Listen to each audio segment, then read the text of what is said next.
Ever wondered how to infuse historical charm into your junk journal? Today I'm taking you on a vibrant journey building upon our unique doily cover. We'll dive into whimsical, bright Marie Antoinette themed papers and ephemera. Join me as we select, assemble, and adorn our pages, integrating everything from tucks to real doilies. And don't miss out on the complete flip-through at the end. Welcome, it's Barbara from Vienna, Austria. So this is a design team project for the Digital Collage Club. So let me start off by introducing you to the downloads I've selected for this fun endeavor.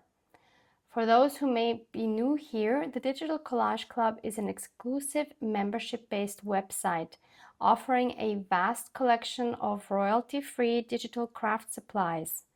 When you sign up for either a yearly or lifetime membership, you gain instant access to a treasure trove of unique images and resources. Every week, new images are added, providing you with fresh inspiration. The best part is you can even sell the craft items you create using these images. There are 2 membership options available. You can choose between a 1-year membership or a lifetime membership. With the lifetime option, you pay once and gain unlimited access to all the images and tutorials for a lifetime. In the video description box, you'll find discount codes for both membership types. I want to mention that if you use these links and codes, I receive a commission, which greatly supports my small creative business as well. Thank you so much if you decide to sign up or have already joined in the past using my link. Just a reminder, to receive the discounts, be sure to use the provided links. Thank you for considering the Digital Collage Club and supporting my creative journey. So we made this cover last week together. If you missed that, I will link this video for you below. So I have this beautiful doily that I found at a flea market, which I made into a soft journal cover. Inside we have this beautiful pink silk, and I added these 2 floral pockets. This is super beginner friendly. If you're not very confident with your sewing machine, I show you how to do this. And for this cover, I did not glue together my layers before I sewed them. And as you can see here, there was no problem whatsoever. Unlike the issues that I had making this planner recently, which had a whole lot of problems on the inside with some folds, which I can't show you now because I have in the meantime found a solution, and that's going to come up in another video in a couple of weeks. So that might have not been logical if you've seen both of these videos, because here it did not work and here it did, but I actually filmed this video before I filmed the other one. I'm not sure why it worked on this one, maybe because the fabric is different. This is a kind of silk, and for some reason that did not give me folds. So I guess it's a trial and error thing. So then I have all of my printouts ready to go from the Marie Antoinette journaling kit. This kit has pages with these full page images, and it also has pages with these kind of backgrounds. So I printed all of these ones with the images with those backgrounds. So now I don't have to worry about any blank pages, and I can use these as individual pages without having to glue them onto other paper, which is very convenient. And then I have 2 pages which only have the backgrounds on them. In total, these are 16 pages, which makes it easy to divide them into 4 separate signatures. Then I have 4 sets of coffee dyed papers.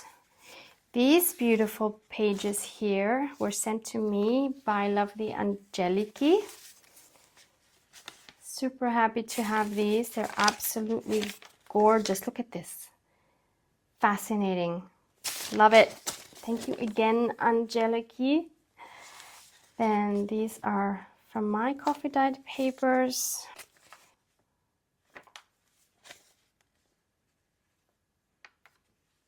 And then I have these. 1, 2, 3, and 4. Then I also have some paper bags, an acetate bag. Then I have these book pages, which are more grungy in style. So I really wanted to mix a little bit of grunge into this more like shabby chic style, just to mix it up a bit. I think that creates a lot of interest.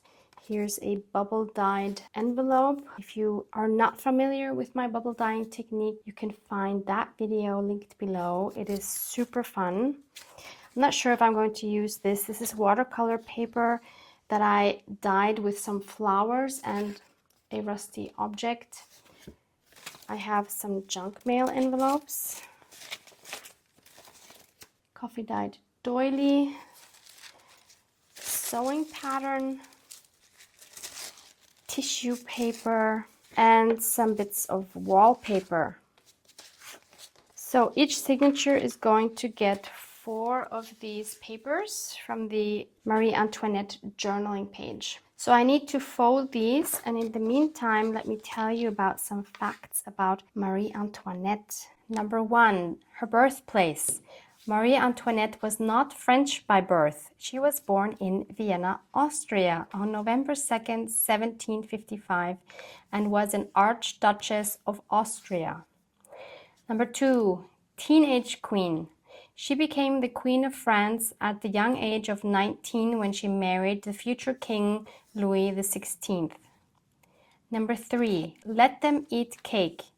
The famous quote, "Let them eat cake," is often attributed to Marie Antoinette. However, there's no solid evidence she ever said this. It's believed that the phrase was a mistranslation or perhaps a propaganda piece against her.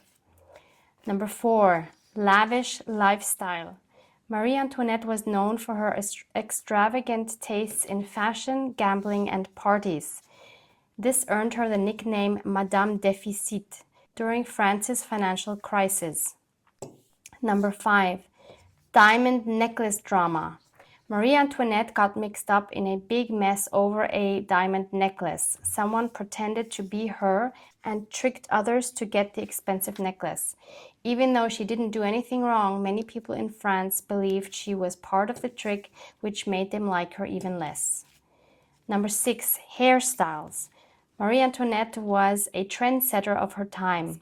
She once sported a hairstyle called the pouf, which could rise up to 3 feet tall and often incorporate various decorative elements like feathers and even model ships. Number 7, escape attempt. In 1791, as the French Revolution intensified, Marie Antoinette and Louis XVI tried to escape Paris in what's known as the Flight to Varennes. They were caught and brought back, which significantly damaged their reputation with the public. 8, final days. Tragically, Marie Antoinette was executed by guillotine on October 16, 1793, just 9 months after her husband met the same fate. Number 9, posthumous rehabilitation. Over the years, perceptions of Marie Antoinette shifted. While once vilified, many now view her as a victim of circumstance and societal expectations, often focusing on her role as a mother and her resilience during her final days. And finally, number 10, cultural impact. Marie Antoinette's influence extends beyond historical books. She's been the subject of numerous films, plays, and books, often portrayed as a complex figure caught in the turbulence of her times.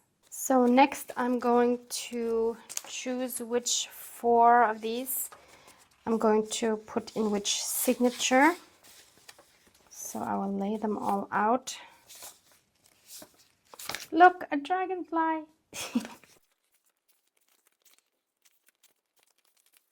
I think this one would be a nice one to start off the journal.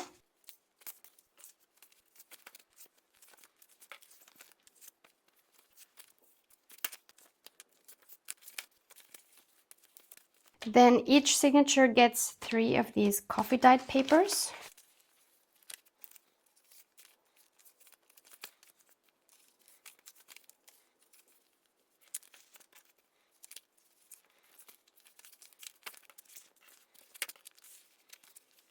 Each signature will get a little bag.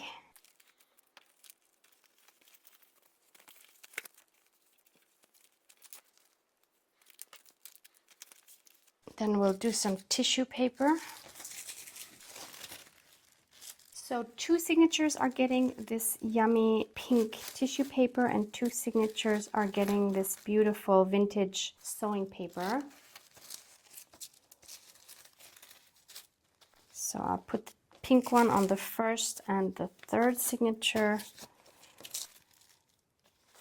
and the sewing paper on the second and the fourth signature. Then I only have one of these. Put that somewhere in the middle, like maybe the second signature.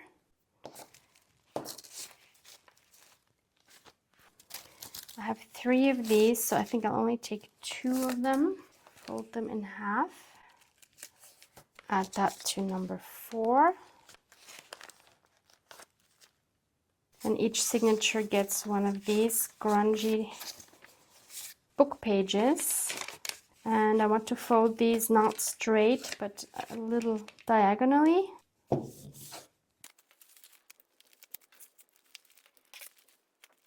This is already getting quite thick, I have the feeling, so I'm going to put the signatures together and then we'll see how much we can still add, if anything.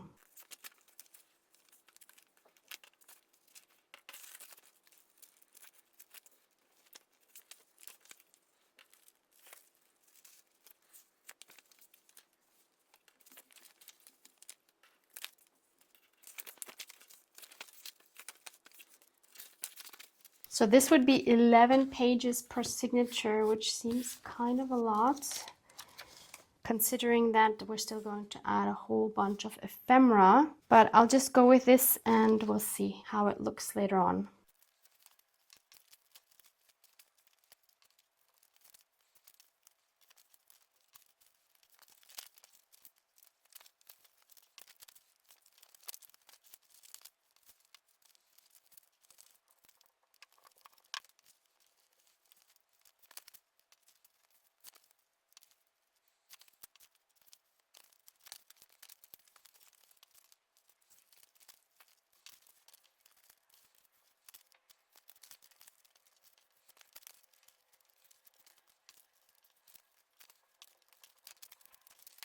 I guess that looks okay. Maybe we could even fit a piece of wallpaper in each one. So I'll take these 4, 1, 2, 3, and 4.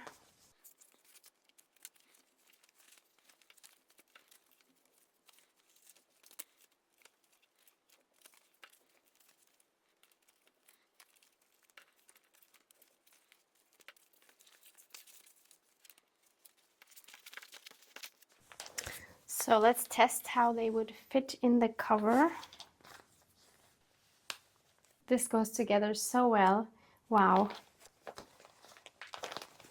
There's plenty of space, so I don't have to worry about bulk because this can still grow. There's even room here.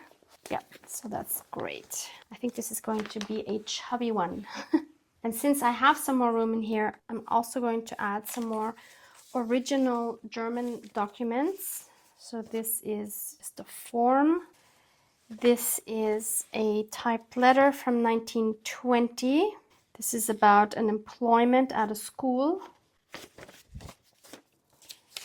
Then I have 2 pages of a letter from 1932.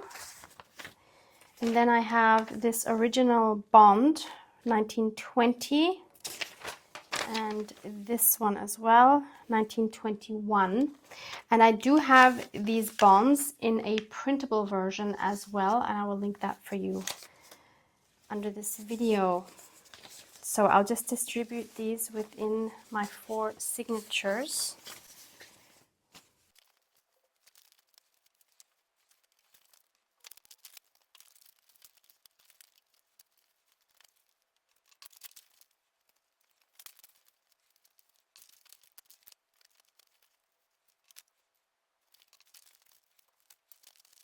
I want to add some more modern things in here as well. I just think it's a really nice contrast.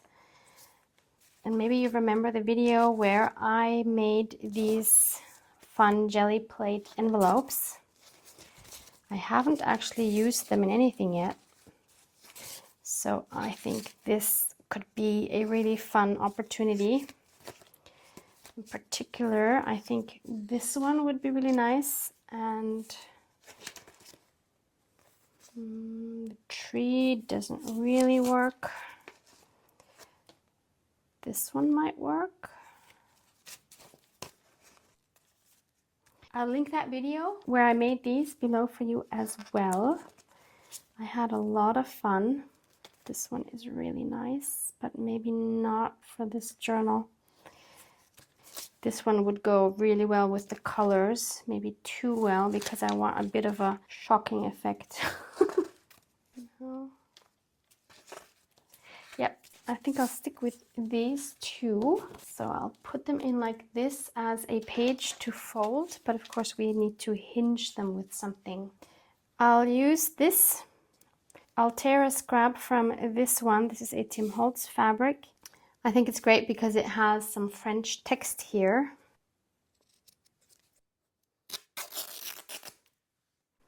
And maybe we'll add a few more bits of this fabric throughout the journal so that this one piece doesn't look so foreign.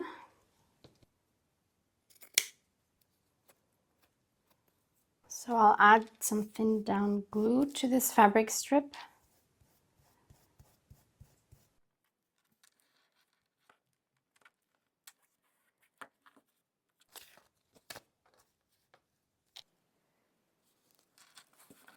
And I'm leaving a tiny gap, like maybe like 1/16 of an inch, so that it can fold easier.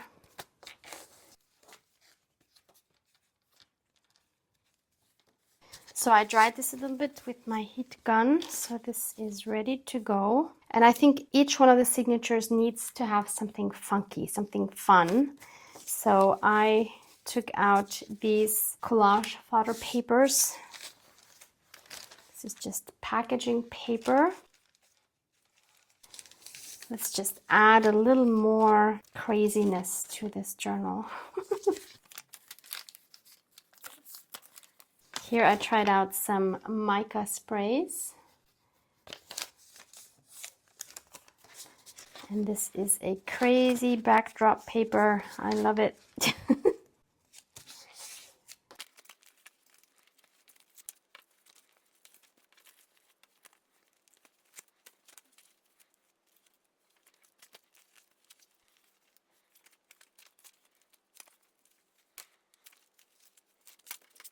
This now feels like a really good chunk of paper. Very, very yummy. And those colorful papers have just inspired me to add more color using Distress Oxide ink pads and some stencils. I have a mixture of stencils here. Some are by Tim Holtz, like this one here, which has the number THS051. This one has the number THS143. Then there's this one from Studio Light. This is called a grunge mask.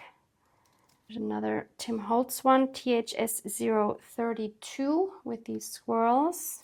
This I think is another Studio Light one. And these here are all from Action, which is a Dutch chain. I don't think you'll be able to get these anymore. This one, I don't remember where this is from. This was not from Action. This is from Action. And this one I think is also from Studio Light, which is also a Dutch company. So I'm just going to have some fun and make some fun designs in these signatures. Or maybe I should tell you the names of the colors I'm using. Picked Raspberry. What a yummy, yummy pink. Villainous Potion, a color I'm actually a bit scared of because it is so highly pigmented. Fossilized Amber, beautiful sunny yellow, and one of my favorites, Speckled Egg.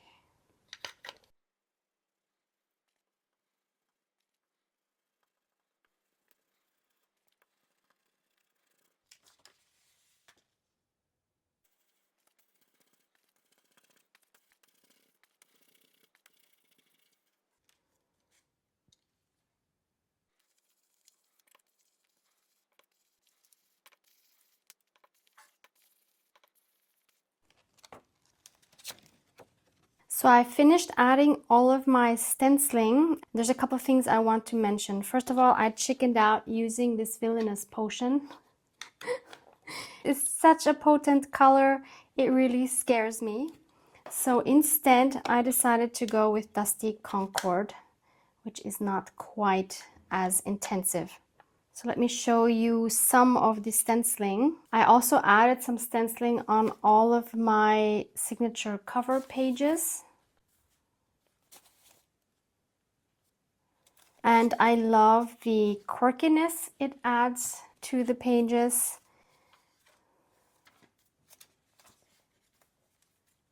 Sometimes the mixture of colors that I got was because I usually do not clean my stencils. So some of the color that's already on the stencil will then of course show the next time I'm stenciling. I personally love that. You do get some unexpected results as well. And of course you don't have to use your stencils for the whole page. You can just do partial stenciling, which gives you more interesting effects. And this here, you might wonder, is none of the colors that I had. So obviously I had so much color left on the stencil that I used that it turned out a completely different color. I'm totally fine with it. When you have nuances like this, how I achieved that was I stenciled more in these darker areas and then didn't press down as hard and didn't have as much color on these outer areas. So you can get pretty nice effects depending on how much pressure you put on your brush.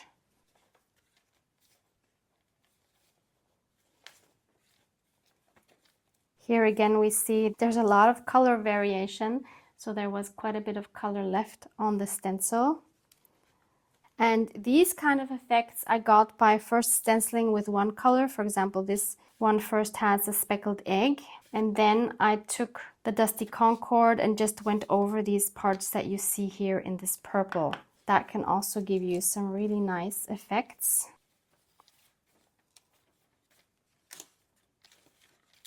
Here again I added more pressure to these middle parts, and then I also added some yellow on top. This effect here I think only came from the color that was already on the stencil.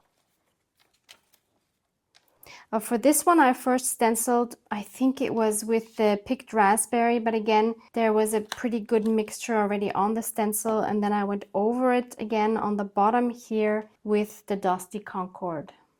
I really like these blending effects. Really like how this one came out, a mixture of the purple and the blue.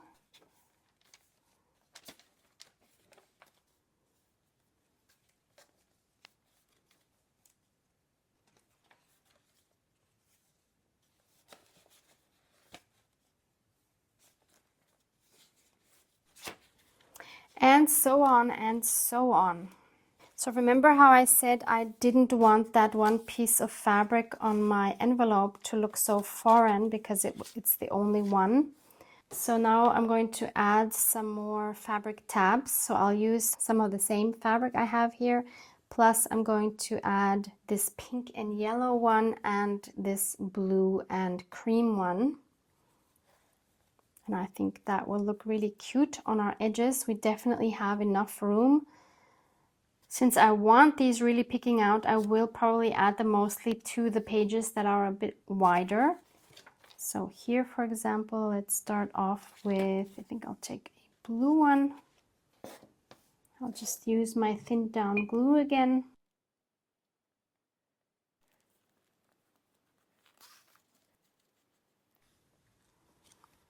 Actually, these should have been longer. I should have totally... No, I'm going to take this off again. I want them to peek out further than they were. Didn't do a good job with that.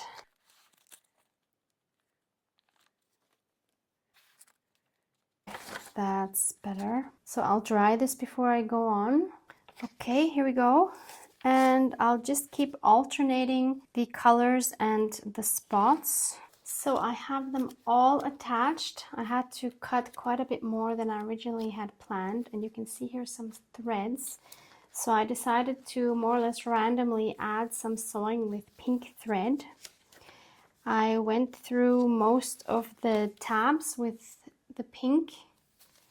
Just gives an extra texture and interest and quirkiness. I really like how this is evolving into something quite whimsical. I had quite a few fights with my sewing machine, especially on one of the papers. It really just chomped out some bits of one of my vintage papers. Yeah, here. Look at this disaster. So I'll have to decide if I will just leave it, because after all it is a junk journal, or I will try to patch that up. I will make that decision probably at the end. I think this looks quite fun already. And this also kind of extends my pages because we had quite a bit of space until the edge of the cover.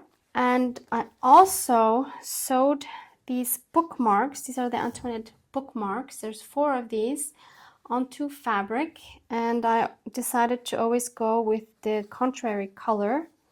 So the pink on the blue fabric and the blue on the pink fabric. And since I have 4 of these, I can now add 1 of these as a belly band to each of my signatures. So let's find a good spot in the first signature. I'll put it here towards the end, and we'll take, which one is better here, the blue or the pink? No, I think I'll go for the blue. So again, I'll just attach it with my glue.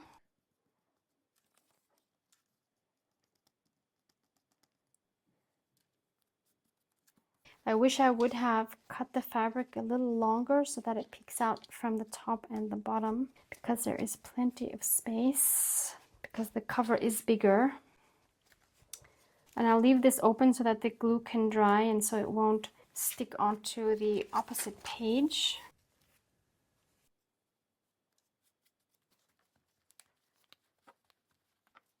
Signature 3 gets a blue one again. Let's put it there.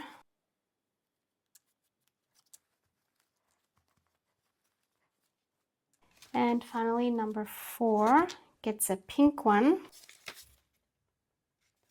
I'll put it here on that last page.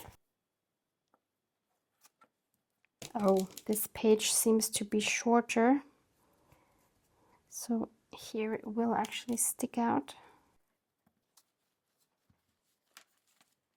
So those have all dried. And since our cover is made out of a doily, I thought it would be a good idea to add some more doilies inside as well. So I have this selection. I also have these 2 gorgeous trims that I found at a flea market. This one I already have cut up and used parts of it. And then I have this one, and this one, and this one. So I will cut these up and add these probably mostly as corner tuck spots. And these will probably mostly just be decorations on the edges of the pages or on the top or somewhere. I'll have to figure that out. It's not easy cutting these doilies apart because they are so cute.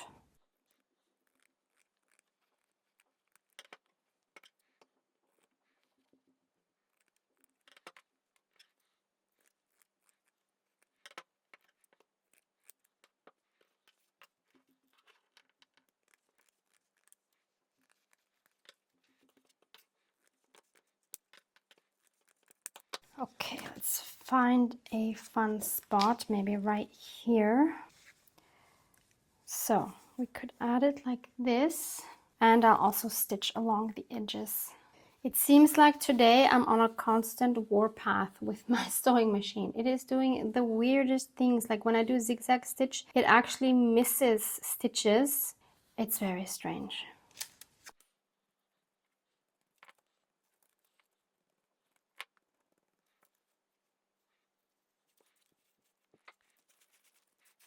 Okay, so number 1 is in, and I will continue doing so with the rest of the pieces. So this part of the video, just for a few minutes, is going to get a voiceover because somehow I lost the audio to this. So I had added all of my doilies and it was becoming a little bit more bulky, which was really great. And you'll see all those doilies in the final flip through. And here are some folders that are part of the Marie Antoinette journaling kit.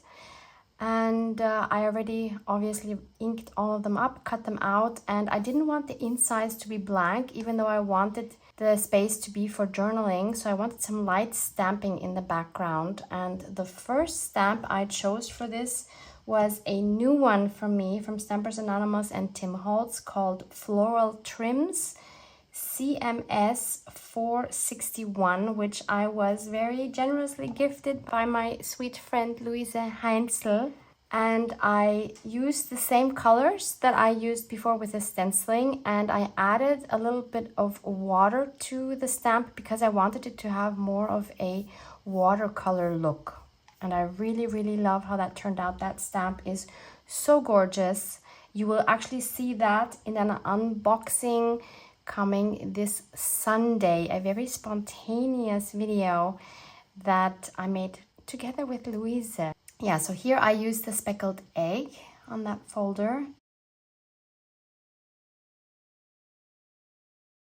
It's just so gorgeous. And then I used a stamp called Chicken Wire by Studio Light. Also a very fun stamp. And that was the first time I actually tried a clear stamp with Distress Oxides, and it worked perfectly, as you can see. So here I'm using the picked raspberry.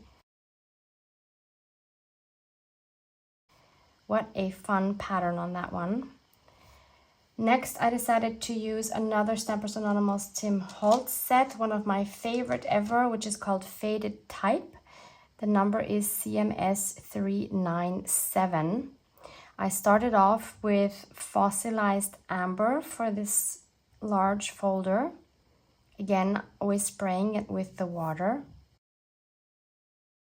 Adding that 2 more times, and then we're back to the real audio. I'm good with that one as well. And we have one last one. So I'm using another one from the set, and I'll use the speckled egg.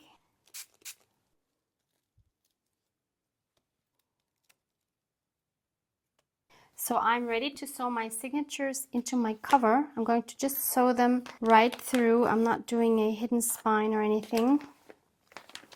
And I'm going to use the exact same method I used for my planner. So please refer to this video, which is linked below, if you want to know more about how I sew in these signatures. I'm just going to use a 7-hole stitch, starting from the bottom, weaving myself up to the top, and then coming back down and tying a knot. I can use the same template that I used for my planner because I have 4 signatures. So I'll do that off camera, and then I will add the ephemera, and then I'll see you back here for a final flip through. It is many hours later, but she is done. And she feels very yummy and squishy. Sewing in the signatures turned out to be a little more challenging than I anticipated, because when you have a doily like this where you actually see the pattern, it doesn't look good when the signatures are crooked. So I had to make sure that these all are in the same row. So that took quite a bit longer than I thought, but it's done. I'm happy with it. This is the front. That's the top. That's the bottom. So she did fill out quite nicely, actually. Super happy. Then I also added some of these cards. Actually, quite a few of these. I found this pack at my flea market a while ago, and I think they're absolutely beautiful. They're German, and they have recipes of different macarons on the back. And the rest of the ephemera you will see is from the kits and various other printables from the Digital Collage Clubs. You can find all the links below. Check them out and enjoy this silent flip through. Love you guys.